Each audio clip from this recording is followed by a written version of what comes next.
Welcome back, everyone. If you're looking for a shortcut to becoming truly well-informed in English, you are in the right place. Today, we are taking on a piece of grammar that it sounds simple, talking about the future, but it causes so much frustration for almost every English learner. Hello, everyone. And Yeah. yeah, this is so essential. I mean, if you want to communicate effectively, you have to be able to tell people what's happening next. Are Exactly. you organizing a birthday party? Are you applying for a new job? All of this needs you to be accurate with your future language. That is the crucial part. I mean, think about your life right now. Maybe you need to tell your coworker, hey, I'm meeting you at this location on Friday. Hmm. Or maybe you just noticed your cat is out of food and you need to solve that problem tonight. How do you tell someone what you're planning to do versus what you just decided to do, Mhm. right now? Exactly. That difference between those two scenarios, the pre-planned meeting and Yeah. the emergency cat food run, that's the whole game. Right. That's the difference between using the correct future tense and well, sounding a little bit confused. And it's more than just sounding awkward. Oh, absolutely. If you Yeah. use the wrong word, you actually change the timing of your decision in the listener's mind. They get a different picture of when you thought about this. That is the core insight we are aiming for today. Our mission is to clearly separate the three main ways we talk about the future in English. We're going to look at will, going to, and for our more advanced listeners, the present continuous form. Yeah, and students often feel that the rules for will and going to are just arbitrary, like Mm, choosing colors randomly. right. We promise you they're not random at all. It's all based on logic. Once Yeah. you know where the decision came from, did you decide yesterday or did you decide 2 seconds ago? You just choose the right tool. So you've got a clear plan. We'll first look at plans that were decided a while ago, the ones that use going to. Then we'll jump into the rapid fire world of instant decisions using will. And finally, we will cover that advanced technique for fixed arrangements. And we want you to feel confident, so we're going to slow down. We'll spend time on the specific structure, including how to ask questions and form negative statements for each one. Okay, let's unpack this. Let's start with the pre-planned future. The decisions you made when you had time to think, organize, and maybe even put something on your calendar. Okay, so the main singular function of going to is to discuss plans. Plans. Simple as that. Simple as that. We're talking about actions that were decided, organized, confirmed, all before the moment you started speaking. The speaker knows what they're going to do. They're simply reporting that decision to you now. So it's not about the action happening in the future. It's about the decision happening in the past. That feels like a really powerful distinction. Is the most powerful distinction. Think of going to as, let's see, like setting the sails on a boat. Oh, I like that. You decided the direction of the boat yesterday, or maybe last week. Now you're just sailing in that direction. The journey is in the future, but the decision to go that way is already fixed. It's not spontaneous. Yes. The direction is set. So if I say, I am going to study English tonight, what I'm really saying is, I thought about it this morning, I organized my time, and now I'm just telling you my schedule. Precisely. It communicates commitment because the decision is already made. It is not an immediate choice. Okay, let's break down the actual grammar structure, because I think this is where a lot of learners make small but really common errors. It's a three-part structure, right? Yes. You must use three elements. First, the subject, I, you, he, she, and so on. Okay. Second, the correct form of the verb to be, that's am, is, or are. This part is non-negotiable. Right. Then the phrase going to. And finally, the main verb in its base form, like run, fix, buy, study. So if I'm talking about myself, it would be, I am going to run. If I'm talking about my sister, she's going to buy. And for a group, they're going to travel. You have to match that to be verb with the subject every single time. That matching is absolutely key. If you say, I gonna run, it's grammatically incorrect. You're missing the connector, the am. Remember, am is your structural glue for going to. Structural glue. That's a great way to put it. Let's use some simple, relatable examples that you at home can repeat right now. Okay. Imagine you had a long week, and you decided on Thursday that you just needed a break. When you talk about Friday, you say, Tomorrow evening, I'm going to watch a long movie and order pizza. The decision to relax happened yesterday, not the moment you're saying it. Exactly. Or, here's a shopping example. You realize your backpack is old, it has a hole in it. That realization happened this morning. So you tell your friend, this weekend, I'm going to visit 3 stores to find a new backpack. It's a decided need, a clear plan of action. Exactly. Now let's talk about how to make that statement negative. This is simple, but it requires placing the word not in just the right spot. And that spot is always after the to be verb. For example, I am not going to drink coffee tonight. Or, she's not going to come to the party. Yes. So many students try to put not after going to. They'll say something like, I am going to not drink, which, I mean, it's possible, but it sounds very awkward and unnatural. Yeah, it feels clumsy. Very. So stick to the simple rule. Yeah. Not goes right after am, is, or are. And what about asking a question? This is essential for coordinating plans with other people. To ask a question, we just flip the subject and the verb to be. So instead of you are going to study, we ask, are you going to study tonight? We just move are to the beginning. Yep. Or if you're asking about your friend's brother, you'd say, is he going to help us move the furniture? This structure verb, then subject, then the rest of the sentence, is how we confirm plans that already exist. That structural repetition is so important for our learners. Try saying it out loud now. Are you going to? Is she going to? Are we going to? Just practicing that helps lock it in. Now, moving beyond just immediate plans, going to is also the perfect choice for long-term goals or dreams. You know, things you think about a lot.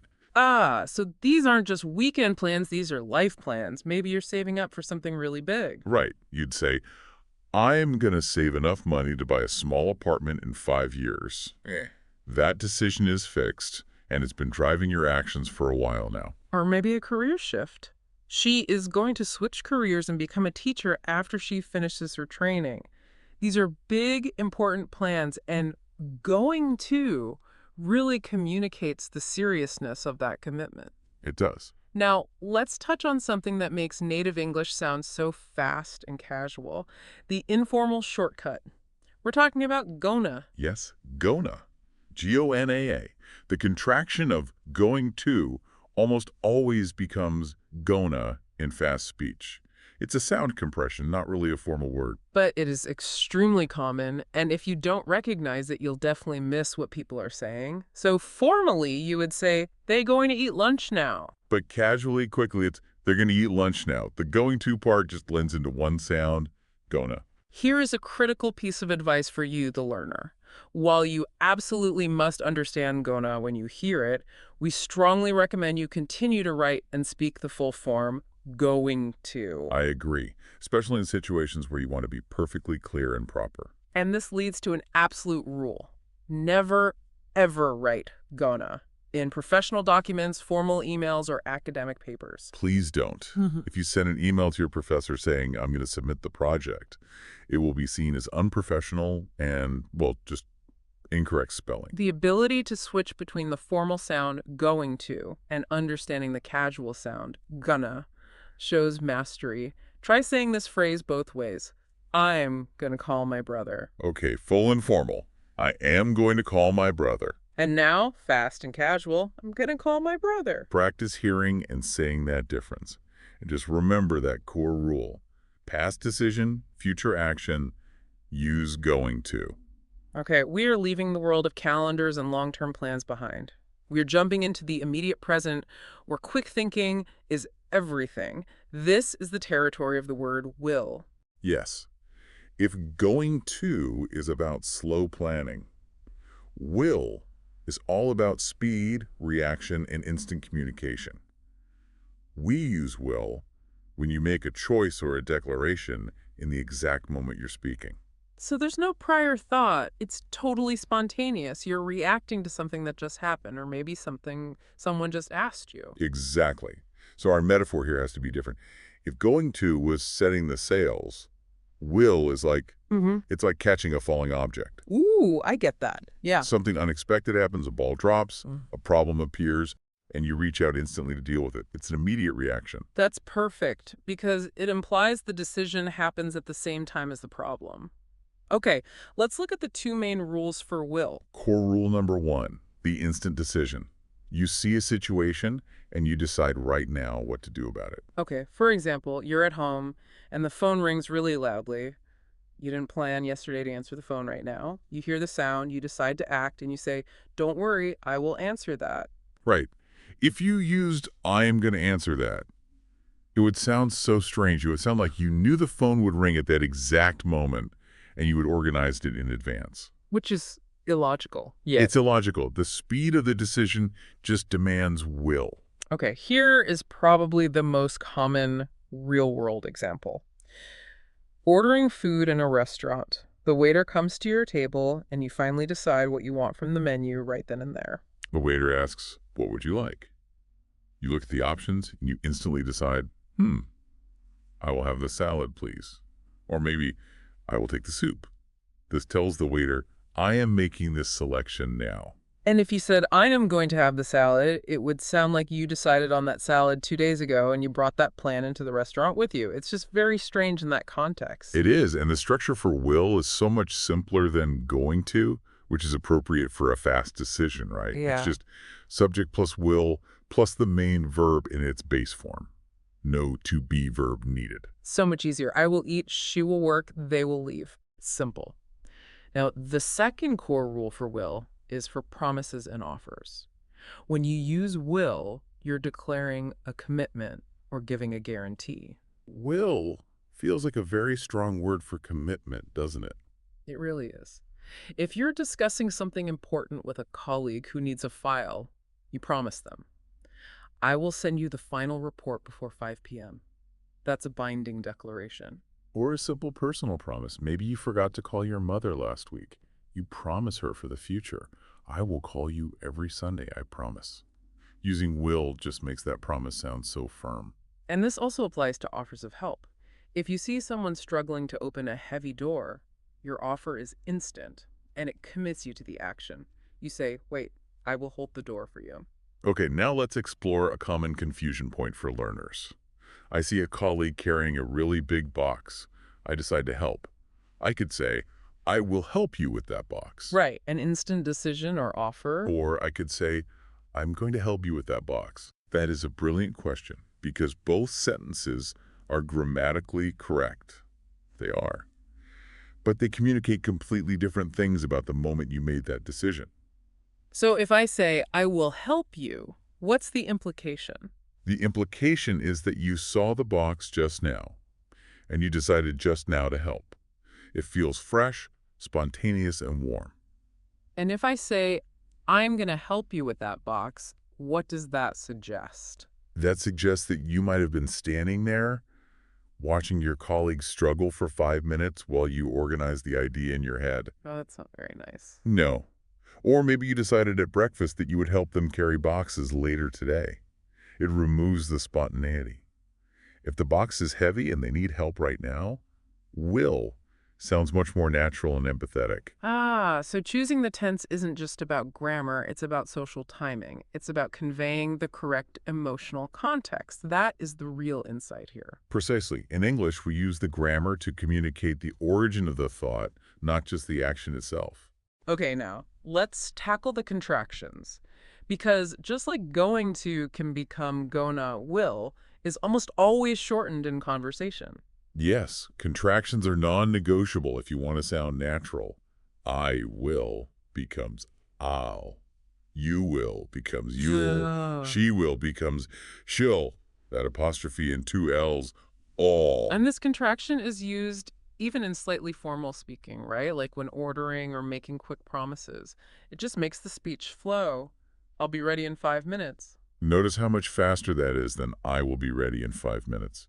The full form sounds heavy. It can even sound a little formal or angry, unless you're using it for extreme emphasis. Like a huge promise. Exactly. Like, I will never forget this day. Let's focus on the sound of that contraction. When you say "I'll," your tongue should touch the roof of your mouth for that L sound. Let's practice a few. Try repeating these common spontaneous phrases. I'll see you later. She'll call us back. They'll probably win. Now let's move to the structure for the negative form of will. This is where we get the contraction won't. The full negative is will not. And you'll hear this occasionally, but most of the time we shorten it to won't. W-O-N''T. This is a tricky contraction because the word will completely changes its sound when you make it negative. Say it clearly, I won't be late. And the rule here is that won't applies to all subjects. He won't leave, we won't go, the dog won't stop barking. Won't communicates a refusal or a negative prediction. And finally, questions with will. We got this to ask about an instant decision or maybe a future prediction. Just like with going to, we flip the subject and the verb. So instead of you will help, we ask, will you help me carry this? This is asking for an immediate offer or promise. Or if you're asking about the weather, will it rain tomorrow? You're asking for a prediction. So to summarize the instant future, when you react now, promise now, or order now, use will. And definitely practice using the contracted form I'll and the negative form won't. We have spent a lot of time discussing the internal logic, the moment the decision was made. But communication is always clearer when we give some external context, the time. That is so true. These are called time markers, and they're like a massive, clear traffic sign pointing straight ahead saying, hey, the action is happening in the future. They are essential vocabulary for A2 and B1 learners. They're crucial because they clarify any potential confusion. If I just say, I am running, without a time marker, you assume I'm running right now. But if I add one, the whole meaning shifts. And we use these markers with both going to and will. They simply give a specific time frame. Let's start by grouping them into, let's say, near future, specific time, and distance future. Okay, for the near future, these are things happening in the next few hours or days. We use words like soon, later, tonight, or in 10 minutes. Let's use an example with a plan. You decided to finish a book after dinner. I am going to read the final chapter later tonight. The plan is set. The time is coming soon. Or, using an instant decision, you just spilled water and need to clean it up now. I will get a towel soon. The reaction is fast, and the action follows quickly. Okay, now let's look at the specific time markers. These name an exact day, date, or moment. The most common are tomorrow, and of course the names of the days of the week, on Monday, on Friday. And remember the rule for days and dates. We almost always use the preposition on, so on July 4th, or on the weekend. So if you're discussing a pre-arranged schedule, we're going to travel to the coast on Tuesday. The time marker confirms the planned day. And if you're making a commitment to be on time, I will meet you at the gate at 4 p.m., the commitment is immediate and the time is very precise. Let's talk about where to put these time markers. Most commonly, you put them at the very end of the sentence, like an extra piece of information. For example, I'm going to call my mom tomorrow morning. The entire focus is on the action, calling my mom, and the time marker is just a detail at the end. However, for emphasis, you can also place the time marker at the beginning. This kind of sets the stage before you even say the main action. Like this. Tomorrow morning, I'm going to call my mom. This adds a subtle emphasis to the timing itself, maybe because that time is special or important. Both are perfectly correct. Finally, we have the distance future markers. These involve things further away, usually next week or longer. We rely heavily on the word next week, next month, next year. If you're talking about your biggest, most organized plans, these markers are essential. They are going to launch their new product next quarter. Or if you're making a confident long-term prediction using will, which is another use of will we haven't detailed yet, the prediction function. Right. Predictions. I predict that artificial intelligence will change the way we work next decade. Let's spend just a moment on predictions, because if a prediction is based on evidence you can see now, we often use going to. But if it's just a general guess or assumption, we use will. That's a perfect distinction. Here's an example of the difference. Imagine you look out the window and you see massive dark clouds gathering. You have evidence. You say, look at those clouds. It is going to rain. Prediction based on present evidence. I can see it. Exactly. But if it's just guessing about the distant future, maybe about the political climate, you have no immediate evidence. You say, I think the next president will have a very difficult time. It's a general, unproven prediction. I see. So these time markers are crucial for clarifying the intended tense, especially when you're speaking quickly. They prevent the listener from confusing the future with the present. So when you practice your future sentences this week, make sure you always include a specific time marker. It's the difference between sounding vague and sounding definite. Okay, we've mastered the two main pillars: pre-planned future using going to, and instant decisions or promises using will. Now we move to a third way to talk about tomorrow, and this one. This one is the sign of a more advanced English speaker. This one is often confusing because it uses a form you already associate with the present continuous, or the ing form, am, is, are, plus a verb ending in ing, like I am talking right now. But we hear native speakers use it for the future all the time. You might hear someone say, I am playing tennis on Saturday morning. And the question is, why? We use the present continuous tense for future actions that are fixed, scheduled arrangements. This is the highest level of certainty in the English language. Okay, what does fixed scheduled arrangement actually mean? How is that different from just a simple plan using going to? That is a great question. A simple plan using going to is something you decided alone maybe yesterday. A fixed arrangement using present continuous usually involves some external certainty, like a ticket, a formal calendar, or another person who's dependent on you showing up. Okay, let's use a metaphor. If going to was setting the sails, the present continuous is like a printed ticket. Yes. You bought the ticket, the event is guaranteed to happen at that specific time, it's locked in, and canceling it would cause financial or social problems. Let's look at some high certainty examples. Imagine you have a business appointment with a client. It's on the shared calendar, confirmed by email. You say, I am meeting the client at 11 a.m. tomorrow. And if you said, I am going to meet the client, that's grammatically okay, but it sounds a little less definitive, doesn't it? I am meeting conveys that this is a professional, firm, non-negotiable schedule item. Exactly. Or here's a personal example with travel. You have already booked a flight for a vacation. The ticket is purchased. You say, we are flying to Spain next Friday. The flight schedule makes it a 100% fixed arrangement. And if you said, we're going to fly to Spain, the listener might feel you're still debating the trip. Or maybe you haven't bought the tickets yet. The present continuous emphasizes the action is already set in motion. The distinction really comes down to formality and the level of commitment. Let's contrast two very similar sentences. Okay, scenario A. You decided last night to cook spaghetti for yourself tonight. You text your friend, I am going to make spaghetti tonight. Simple, personal plan. Right. Now, scenario B. You organized a dinner party for 8 people, bought all the ingredients, and the guests are arriving at 7 p.m.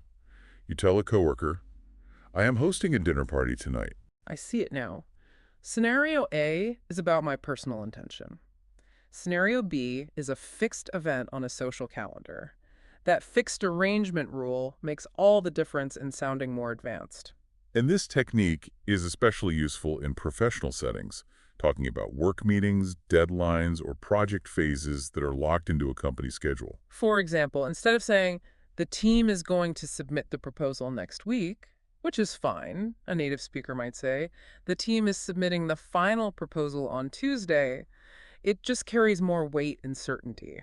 Now, a quick word of advice for our A2 learners. If this section feels a bit complicated, do not worry.